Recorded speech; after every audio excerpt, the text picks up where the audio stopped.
स्नातकोत्तर उत्तरार्ध के प्रिय बच्चों,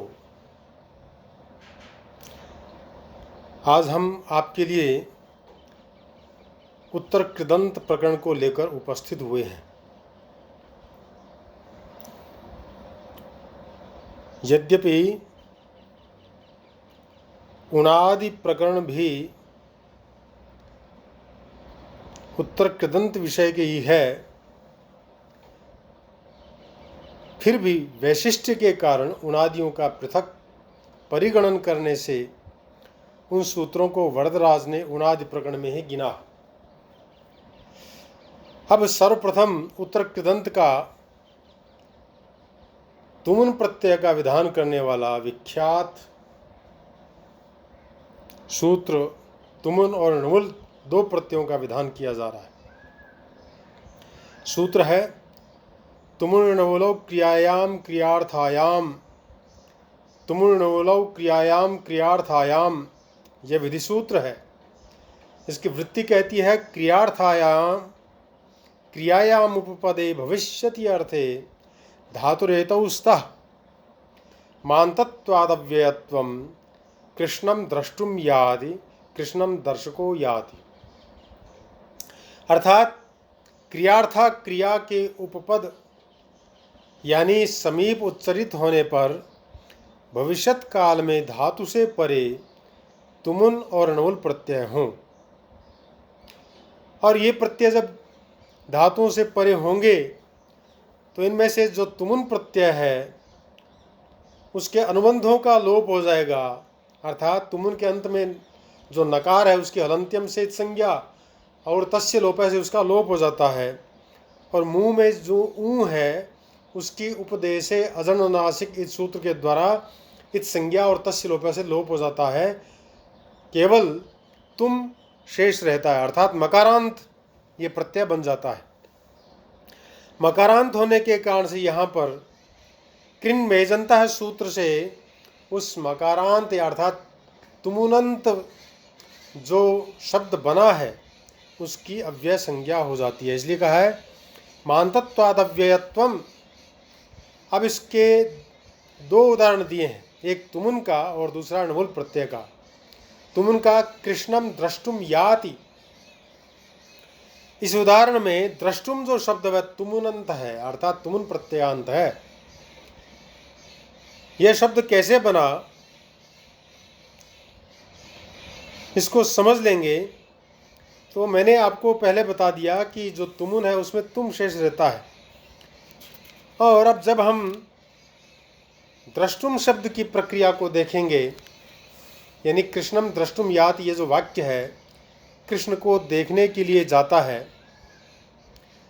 यहाँ पर जो दर्शन क्रिया है उसके लिए यान अर्थात जो गमन क्रिया है वह की जा रही है। अर्थात यहाँ पर एक क्रिया के लिए दूसरी क्रिया हो रही है, अतः गमन क्रिया दर्शन क्रिया की क्रियार्था क्रिया है। इस क्रियार्था क्रिया के निकट रहने के कारण इस सूत्र के द्वारा अर्थात तुमुर्णवलौ क्रियायाम क्रियार्थायाम सूत्र के द्वारा जो दृश्य प्रेक्षणे धातु है, ये वादिगण की परस्मैपदी और अनिट धातु है, उससे भविष्यत काल के अर्थ में भाव के अर्थ में तुमुन प्रत्यय होकर के और स्थिति बनती है दृश्य संधि तुमुन, दृश्य प्लस तुमुन। अब यहाँ पर अनुबंध का हम लोप कर देंगे, तुमुन के नकार और उकार की संज्ञाओं के लोप हो जाएगा तो केवल तुम शेष रहेगा, अर्थात दृश्य प्लस तुमुन ये स्थिति हो जाएगी।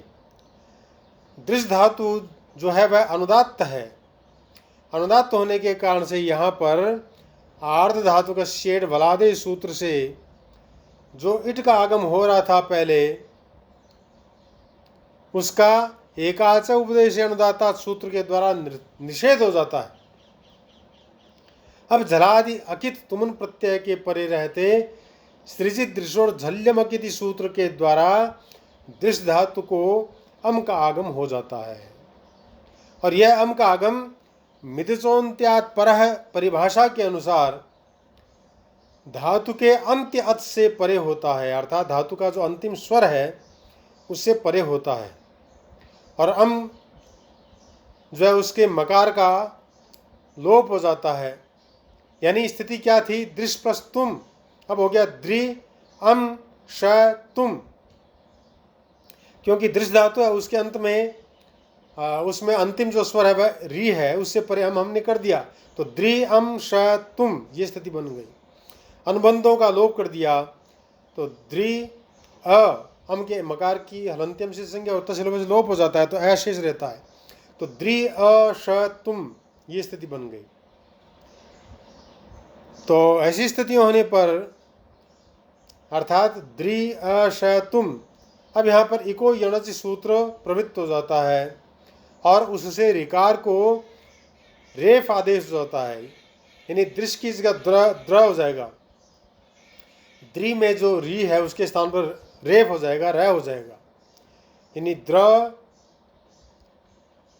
अ श तुम, ये स्थिति हो गई। अब जो द्र का र है, रेफ है, उसमें अम का अ उसको हमने मिला दिया, तो द्रश तुम, ये स्थिति बन गई, द्रश तुम। ऐसी स्थिति होते ही वृश्च भ्रष्ट सृज इत्यादि सूत्र के द्वारा जो शकार है यानी तालव्य शकार को मूर्धन्य शकार हो जाएगा, और स्टुनाष्टु सूत्र के द्वारा तुम का जो तकार है उसको भी टकार होकर के द्रश तुम, ऐसी स्थिति बन जाएगी। मिला देंगे तो द्रष्टुम, ये स्थिति बन जाएगी। भावाचक होने से औत्सर्गिक जो प्रथमा विभक्ति का एक वचन में सु प्रत्यय लाया जाता है उसको लाया गया।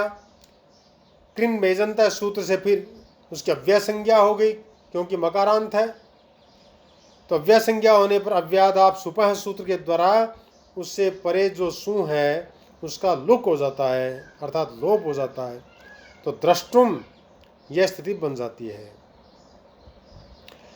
तो कृष्ण कर्मक भावी दर्शन क्रिया के लिए गमन करता है, ऐसा अर्थ यहाँ पर हमें इस शब्द के द्वारा प्राप्त हो जाता है। इसी प्रकार से भोक्तुम व्रजति, रक्षितुम धावति, अध्येतुम निवसति, हंतुम नयति आदि जो वाक्य हैं उनमें एक क्रिया के लिए दूसरी क्रिया होती है। इस कारण से यहाँ पर सर्वत्र तुमुन प्रत्यय की प्राप्ति होती रहेगी। प्रिय बच्चों, इस सूत्र में दूसरा णमुल प्रत्यय है, तुमुल णमुलो क्रियायाम क्रियार्थायाम, और उसका उदाहरण है कृष्णम दर्शको याति। यहाँ पर भी भविष्यत्कालिक अर्थ में दर्शन क्रिया के लिए यान यानी गमन क्रिया की जा रही है। अतः यान क्रिया दर्शन क्रिया की क्रियार्था क्रिया है। इस क्रियार्था क्रिया के निकट रहते प्रकृत सूत्र से यानी दृश धातु से यहाँ पर हमने णमुल प्रत्यय का विधान कर दिया। तो दृश प्लस णमुल, जो णमुल है उसमें णकार की चुटु सूत्र से संज्ञा हो जाती है और तस्य लोपा से लोप हो जाता है, और अंत्य जो लकार है उसकी हलंत्यम सूत्र से संज्ञा और तस्य लोपा से लोप हो जाता है, केवल वो ये शेष रहता है, अर्थात दृश प्लस वो, ये स्थिति बन गई। अब जो वो है उसको युवो ऋणाकौ सूत्र के द्वारा अक आदेश हो जाएगा, अर्थात दृश वो के स्थान पर दृश प्लस अक, ये स्थिति बन गई। ये स्थिति होने पर पुगंत लघुपदस्य च सूत्र से लघुपद गुण हो जाएगा, अर्थात जो दृश का री है उसके स्थान पर अर आदेश हो जाएगा, तो दार्श अक, ये स्थिति बन गई। दार्श अक, अब जो अंत्य शकार है, हल है, उसमें अक का अ मिला देंगे तो दर्शक, ये स्थिति बन जाएगी। तो यहाँ पर दर्शक को सु प्रत्यय की प्राप्ति हो जाएगी। प्रथमा के एक वचन में सु का रुंत विसर्ग हो जाएगा, तो दर्शकः यह शब्द बनता है, अर्थात कृष्णम दर्शको याति, कृष्ण को देखने के लिए जाता है। यहाँ पर जो गमन करना रूप क्रिया है वह दर्शन रूप क्रिया के लिए है। इसलिए यहाँ पर कृष्ण कर्मक भविष्यत्कालिक दर्शन क्रिया का करता जाता है। ध्यान रहे, यहाँ कृत योग में कर्तृक कर्मणो कृति सूत्र के द्वारा अनुक्त कर्म में कृष्ण में षष्ठी प्राप्त थी, परंतु अकेनोर भविष्यत् धार्मण्यो सूत्र से उसका निषेध होकर कर्मण द्वितीया से द्वितीया ही हो जाती है। इस प्रकार से प्रिय बच्चों, ये दो जो प्रत्यय थे तुमुन और णमुल, इन प्रत्ययों के बारे में इस सूत्र के द्वारा दो उदाहरण दिए गए थे। पहला उदाहरण था द्रष्टुम, जो कि तुमुन प्रत्यांत है, और दूसरा उदाहरण है दर्शकः, जो कि णमुल प्रत्यांत है। अब अगला सूत्र है वह तुमुन प्रत्यय के लिए विधान करता है, यानी वह भी विधि सूत्र है। सूत्र है काल समय वेलासु तुमुन, काल समय वेलासु तुमुन, अर्थात कालार्थेषु उपपदेषु तुमुन। काल है, समय है, वेला वा भोक्तुम, यानी काल, समय, वेला आदि काल के पर्यायवाचक शब्दों के उपपद रहते धातु से परे तुमुन प्रत्यय हो। अर्थात ये सब काल के वाचक शब्द हैं। स्वयं काल भी, समय भी, वेला भी, ये काल के पर्यायवाची शब्द हैं। अगर इनमें से कोई भी उपपद रहता है तो उसके उपपद रहते धातु से परे तुमुन प्रत्यय का विधान किया जाएगा। इसका उदाहरण दिया है भोक्तुम। क्यों? क्योंकि इससे पूर्व कालः या समयः या वेला, ये सब के सब पर्यायवाची शब्द हैं। इनमें से कोई एक रहता है तो भुज धातु को यहाँ पर तुमुन प्रत्यय की प्राप्ति काल, समय, वेलासु तुमुन सूत्र के द्वारा होगी। अर्थात इस उदाहरण को हम समझेंगे तो कालो भोक्तुम यानी समयो भोक्तुम या वेला भोक्तुम, ये तीन उदाहरण बना लें तो यहाँ पर कालवाचक शब्दों के उपपद रहते भुज धातु से परे प्रकृति सूत्र से, अर्थात काल, समय, वेलासु तुमुन सूत्र के द्वारा तुमुन प्रत्यय की प्राप्ति हो गई। तुमुन प्रत्यय की प्राप्ति होते ही भुज प्लस तुमुन, ये स्थिति बन गई। और तुमुन के अनुबंधों का हमने लोप कर दिया। इन्हें नकार की हलंत्यम से संज्ञा और मुंह में जो ऊ है उसकी उपदेश से अजनुराक्ष इस सूत्र के द्वारा इस संज्ञा और तस्य लोप से लोप हो गया, तो तुम शेष रहा, यानी भुज प्लस तुम। अब यहाँ पर एकाच उपदेश अनुदाता सूत्र से इट का निषेध हो गया और लघुपद गुण और चौकुह सूत्र से जकार को गकार और तत्पश्चात खरीचा सूत्र के द्वारा जो गकार है उसको ककार करने पर भोक्तुम ऐसा बन जाएगा, यानी भुज प्लस तुमुन, भुज प्लस तुम। अब भुज का जो उपधा में ऊ है उसको गुण होने पर ओ हो जाएगा, तो भोज प्लस तुम। अब यहाँ पर जो जय है उस जकार को चौकुह सूत्र के द्वारा गकार कर दिया, तो भोग प्लस तुम, भोग गया आधा हो गया, यानी भोग प्लस तुम। ये स्थिति बनते ही यहाँ पर खरीजा सूत्र प्रवृत्त हो जाता और उसके द्वारा चर्त हो गया, अर्थात उसी के वर्ग का प्रथम अक्षर बना दिया, यानी गया के स्थान पर ककार आदेश कर दिया। तो भोग, पहले था भोग तुम, अब हो गया भोग प्लस तुम, मिला दिया भोग तुम। अब यहाँ पर इसकी अव्यय संज्ञा हो जाएगी और औत्सर्गिक सु प्रत्यय प्राप्त होगा, तो उसका अव्यादाप सुपह सूत्र के द्वारा लोप हो जाएगा, लुक हो जाएगा। तो इस प्रकार से प्रिय बच्चों भोक्तुम शब्द जो है वह सिद्ध हो जाता है।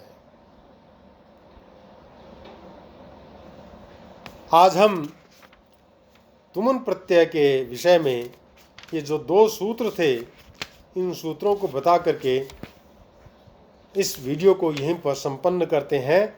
आगे जो गए प्रत्यय आदि आएंगे उन प्रत्ययों का विधान करने वाले सूत्रों को लेकर के हम पुनः उपस्थित होंगे।